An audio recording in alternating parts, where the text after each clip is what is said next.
მოგესალმებით ბატონო ლევან, ძალიან დიდი მადლობა სტუმრობისთვის. დავსაუბრობ ქვილის, ხორბლის და პურის ბაზარზე ბოლო პერიოდში განვითარებული მოვლენების შესახებ. როგორც ცნობილი არის, პურის მცხოვრებლები, პურის მცხოვრებთა ასოციაცია არ ეთანხმება ქვილზე არსებულ საიმპორტო გადასახადს და ისინი ამ საკითხის გადახედვას მოითხოვენ. კითხვები არის ქართული ქვილის ტრანზიტთან დაკავშირებითაც და მინდა გთხოვოთ შეაფასოთ ეს ვითარება, რაც არის. ვიცით, რომ თქვენს ასოციაციას აქვს გარკვეული ინიციატივები ბაზარზე ვითარების გასაუმჯობესებლად.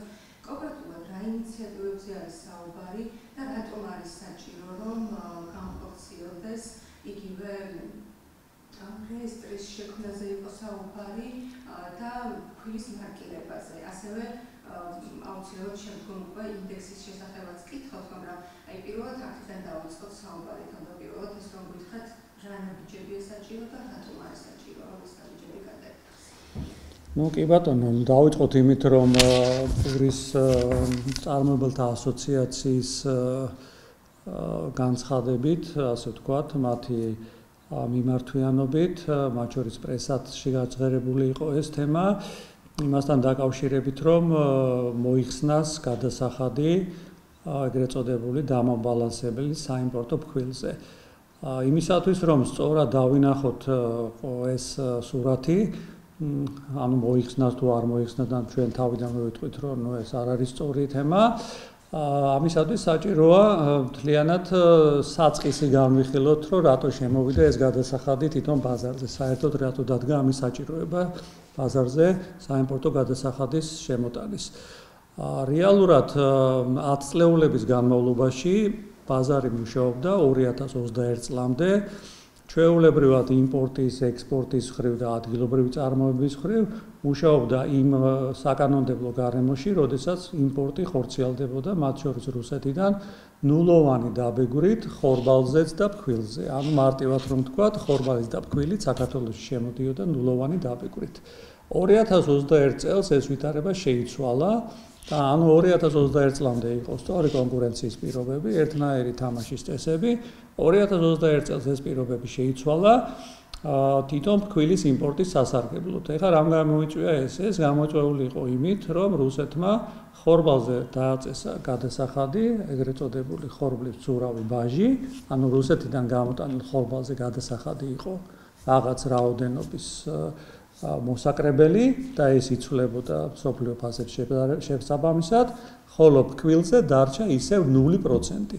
შესაბამისად, ამან გამოიწვია სწორად ის, რომ მაშინ რუსეთიდან დაიწყო შემოსვლა უკონტროლოდ ძალიან დიდი რაოდენობის ფქვილმა და შესაბამისად არათანაბარი პირობების გამო, ანუ შეიცვალა გადასახადი ხორბალზე და იგივე დატოვა ფქვილზე, მოხდა ის, რომ წისქვილ-კომბინატები გაჩერდა და ხორბლის ადგილობრივი მწარმოებლებაც ვერ ჩააბარეს ხორბალი წისქვილ-კომბინატებში.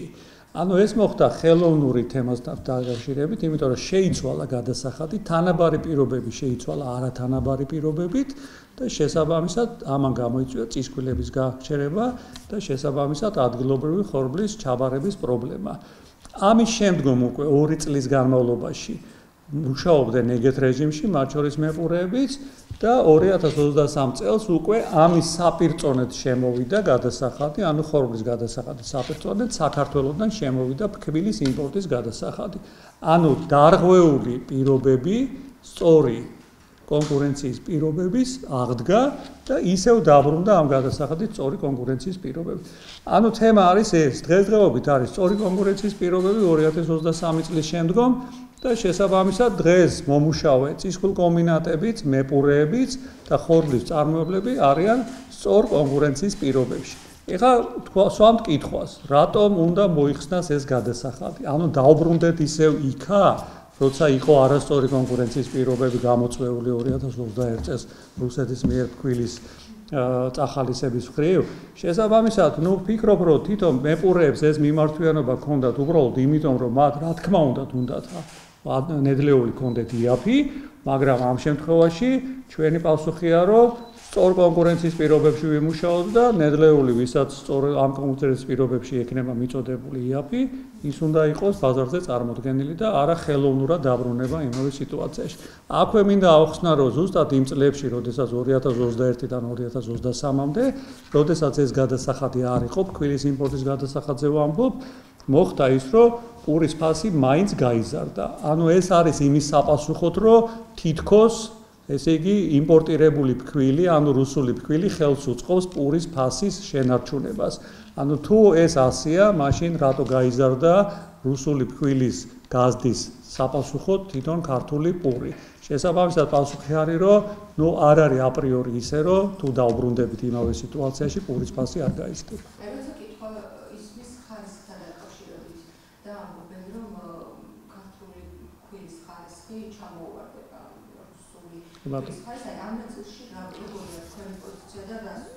ამ ნაწილში ჩვენი პოზიცია არის, რომ არათუ ჩამოუვარდება, არა აღემატება კიდევაც ქართული ფქვილის ხარისხი, რუსული იმპორტირებული ფქვილის ხარისხს. ლაპარაკია პირველი ხარისხის ფქვილზე, რომელიც თქვა გამოიყენება პურის წარმოებაში.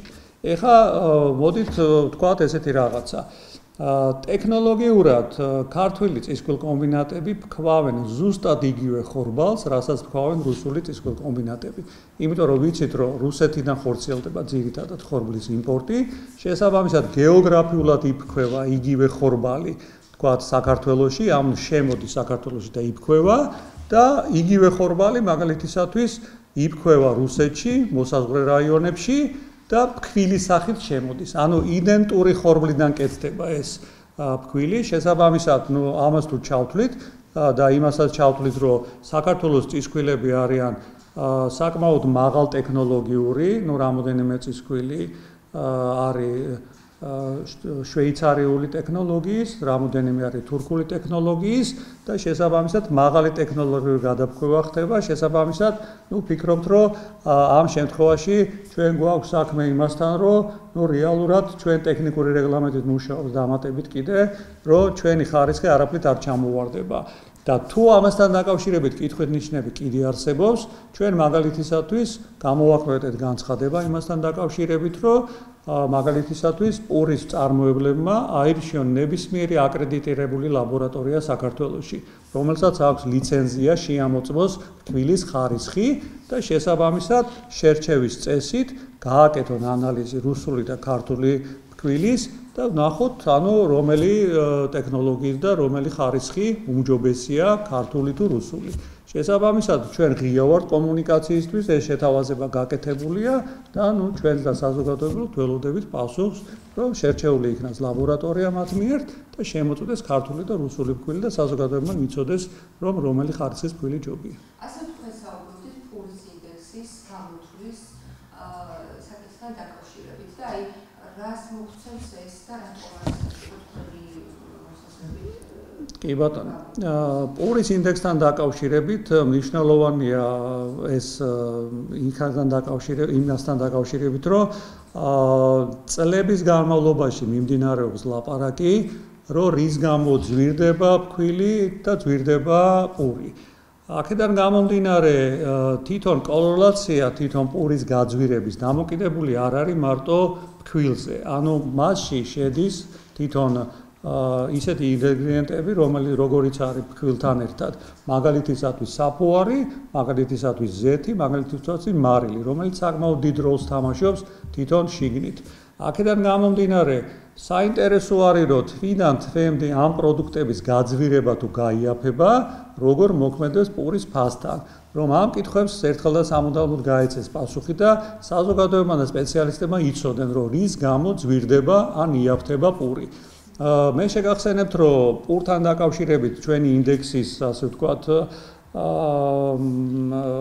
აზრი მომდინარეობდა მათ შორის, მაგალითისათვის ქვეყნდება ხოლმე ხაჭაპურის ინდექსი, ეხლა გამოქვეყნდა გუშინ წინ. შესაბამისად, იქაც არის ინგრედიენტები, რომელიც არის ფქვილი, რომელიც არის ყველი, კარაქი, საფუარი და ასე შემდეგ. შესაბამისად, იქაც არის გარკვეულწილად თვითონ კალათაში პირველად მოხმარების კალათის პროდუქცია და არ მგონია რომ პურის ინდექსში შემავალი პროდუქცია უფრო ნაკლები საინტერესო იყოს მათ შორის სპეციალისტების და მათ შორის საზოგადოებისთვის, ვიდრე მაგალითად ხაჭაპურის ინდექსი და აქ კიდე ერთ რაღაცას გავუსვევ ხაზს. ხაჭაპურის ინდექსი მაგალითად არ გვაძლევს სწორ ინფორმაციას ფქვილის ფასის ცვალებადობასთან მიმართებაში. იქედან გამომდინარე, რომ ხაჭაპურის ინდექსში გამოყენებულია უმაღლესი კატეგორიის ფქვილი, რომელიც გამოიყენება უფრო საკონდიტრო ნაწარმებში, ხაჭაპურებში და ასე შემდეგ, ხოლო პურის ინდექსში გამოიყენება და გამოსაყენებელია პირველი ხარისხის ფქვილი, რომელიც გამოიყენება პურის საცხობად. აქედან გამომდინარე, ჩვენ ვფიქრობთ, რომ რა თქმა უნდა ხაჭაპურის ინდექსი საწინააღმდეგო არაფერი არ გვაქვს, მას თავისი თქვათ ნიშა აქვს, მაგრამ პურის ინდექსი დღესდღეობით უფრო საინტერესოც არის და ნუ ვფიქრობთ, რომ კარგი იქნება და მოთხოვნადიც იქნება თვითონ ბაზარზე.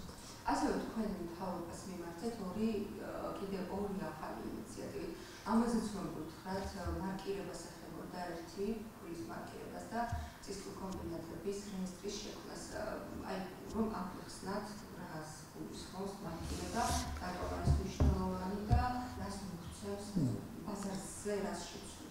კი ბატონო, მოდით დავიწყოთ მეორე საკითხით, ეს არის რეესტრის შექმნა. ეხლა რატოა საჭირო რეესტრის შექმნა? ჩვენ გავიარეთ რამოდენიმე გამოწვევა ბოლო წლების განმავლობაში. ეს იყო პანდემია და ეს იყო აი თვითონ წისქვილების გაჩერება, ხორბლის ვერჩაბარება და ასე შემდეგ და ასე შემდეგ. ამ შემთხვევაში ყოველთვის ჩვენ მთავრობასთან ერთად კომუნიკაცია ჰქონდა იმასთან დაკავშირებით, რომ როგორ შეიძლებოდა შენარჩუნება ფქვილის ფასის, პურის ფასის, ხორბლის ჩაბარების და ასე შემდეგ ორივე შემთხვევაში. და რეალურად, როდესაც ჩვენ მთავრობასთან ვლაპარაკობდით და სწორიც არის, იმიტომ რომ ეს არის პირველადი მოთხოვნილების პროდუქცია, ყოველთვის ჩვენი კომუნიკაცია მიმდინარეობდა როგორც საქართველოს ხორბლის და ფქვილის მწარმოებელთა ასოციაციიდან, ანუ წისქვილებიდან. შესაბამისად ის პასუხისგებლობები, ბოლო პასუხისგებლობა გახსოვთ იყო, რომ ჩვენ უნდა მიგვეწოდებია 52 ლარად პურის წარმოებლებისთვის ფქვილი, იმისათვის რომ პური არ გაძვირებულიყო. შესაბამისად ასოციაცია ამ ვალდებულებას როცა იღებდა, ქვეყანაში არის სხვა დანარჩენი წისქვილები და მათი სადღაც პროცენტული შემადგენლობა არის 40%, ანუ 60% სიმძლავრების მიხედვით არის საქართველოს ასოციაციის წევრი წისქვილები, დანარჩენი 40% არ არიან. შესაბამისად ეს პასუხისგებლობა, როდესაც დგება ხოლმე და მათ შორის პურის ფასთან მიმართებაში, რა თქმა უნდა, ჩვენ ვღებულობთ ასოციაციის წევრი წისქვილების პასუხისგებლობას და აქედან გამომდინარე, მე ხდება ხოლმე და პრაქტიკა ესაჩვენა, რომ არათანაბარი პასუხისგებლობა არის აღებული. მაგალითად, ჩვენ პასუხისგებლობა ავიღეთ ბოლოს, ჩაგვებარებია ხორბალი გარკვეულ ფასად, გარკვეული რაოდენობით საქართველოს ფერმერებისაგან, თუმცა ამ დანარჩენ წისქვილებს ეს პასუხისგებლობა არ ჰქონდათ. აქედან გამომდინარე, იყო შემთხვევები, როდესაც ისინი მუშაობენ უფრო თავისუფალი ბაზრის პრინციპით, ჩვენ მუშაობთ უფრო პასუხისგებლობის პრინციპით და აქედან გამომდინარე, ჩვენი რეალიზაცია, მათ შორის ჩვენი თქვათ ფინანსური მდგომარეობა საკმაოდ გაუარესდა და ეს არათანაბარი მდგომარეობა რო არ იყოს, ერთიანი პასუხისგებლობა რო იყოს რეალურად აღებული, მათ შორის მეპურეების წინაშე, ქვეყნის წინაშე, საჭიროა რომ ყველა წისქვილი მოექცეს ერთიან რეესტრში და აი ესეთ შემთხვევაში თავისთავად ცხადია ერთი თქვათ სუბიექტის სახელით გამოვიდნენ. ეს იქნება ძალიან კარგი. ეხლა მეორე საკითხი ის რომ მოხდეს სავალდებულო მარკირება ფქვილის. ეს თემა იმასთან დაკავშირებით, რომ ქვეყანაში როდესაც სხვადასხვა წარმოებები მუშაობენ, ზოგი მუშაობს სხვადასხვა საკანონმდებლო რეჟიმში, მაგალითად ზოგი წისქვილი განთავისუფლებელია DGG-ს გარკვეული ბრუნვის მერე გადასახადისაგან და ასე შემდეგ და ასე შემდეგ. მათი მიწოდების ხარისხები არის კიდე სხვადასხვა. შესაბამისად, აგერ მეპურეებმა თქვეს, რომ ვიღაცა არასწორ ხარისხს აწვდის. შესაბამისად, მნიშვნელოვანია ჩვენ მიკვლევადობა გქონდეს და ვიცოდეთ, ვინ არის ეს წისქვილები, არა მარტო ჩვენ არ საზოგადოება და საერთოდ, ხო? ყველაზე კარგი გამოსავალი აქ მიკვლევადობაში არის ის, რომ შემოსული იყოს თვითონ სავალდებულო მარკირება. ანუ სავალდებულო მარკირება შეიძლება განხორციელდეს, ჩვენ მიწერილი გვაქვს წერილი ამასთან დაკავშირებით ფინანსთა მინისტრისადმი, სოფლის მეურნეობის მინისტრისადმი, მათ შორის ამ საკითხებთან დაკავშირებით და შესაბამისად მნიშვნელოვანია, რომ თვითონ ეს მარკირება უზრუნველყოფს მათ შორის როგორც გამჭვირვალებას, ისე მიკვლევადობას. ანუ რას ნიშნავს ტექნიკურად ეს? ყოველი ფქვილის ტომარა ფქვილ სიტყვაზე ეკვრება თავისი მარკა, როგორც ეს არის მაგალითად წყლის ბოთლზე, წყლის და არაალკოჰოლური სასმელების სავალდებულო მარკირებაში გადის და შესაბამისად მას არის იდენტიფიცირებული კოდი მინიჭებული და მისი გაყალბება შეუძლებელია.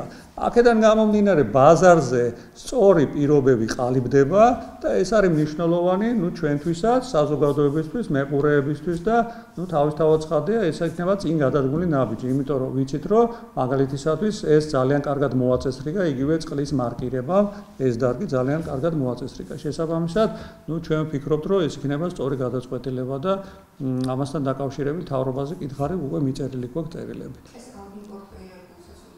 რა თქმა უნდა, იმპერტელეთ სქემა არის ასეთი, ნახეთ, მარკირების დროს ყიდულობს მაგალითად კომპანია გარკვეული რაოდენობის მარკებს, რომელიც ნომინალ, ანუ მარკის დაბეჭდვის ნომინალური ფასია დაახლოებით, ეს არ არის ძვირი, ანუ მარკის დაბეჭდვა რაც ღირს, სახელმწიფოსთან ყიდულობს თავისი ნომრებით, შესაბამისად მან იცის, რომ დაახლოებით რამდენს უშვებს ერთ თვეში ან ორ თვეში და თვითონ გამოშვებული პროდუქციის პარალელურად ეს ეკვრება ყოველ, თქვათ, ერთ ერთეულზე და აქედან გამომდინარე მისი, თქვათ, მიკვლევადობა და აღრიცხვიანობა არის ძალიან მნიშვნელოვანი. ამით რეალურად ხდება, რომ ბიუჯეტში მათ შორის შენატანები იზრდება, იმიტომ რომ ისედაც სტატისტიკის დეპარტამენტმაც ამას წინათ თქვა, რომ მათ შორის დაუკვირვებელი სექტორები საკმაოდ გამოწვევა არის ქართული ბაზრისათვის. ჩვენი მხრივაც ჩვენ შეგვიძლია ვივარაუდოთ, რომ დაუკვირვებელი სექტორის რანგში გავდივართ, იმიტომ რომ არის წისქვილ კომბინატები სიტყვაზე, რომლებმაც შეიძლება რაღაც აღრიცხვიანობის მხრივ გარკვეული თვითონ გამოწვევები ქონდეს. აქედან გამომდინარე, ამის კითხვები რო არ არსებობდეს, ეს არის ძალიან კარგი მექანიზმი ამისათვის. ყიდულობს მარკას, აკრავს მას და შესაბამისად აწვდის მოხმარებელს და აქედან გამომდინარე, მისი, ვთქვათ, მიკვლევადობაც და აღრიცხვიანობაც უკვე უზრუნველყოფილია. ძალიან დიდი მადლობა გიჟებთ. მადლობა თქვენ.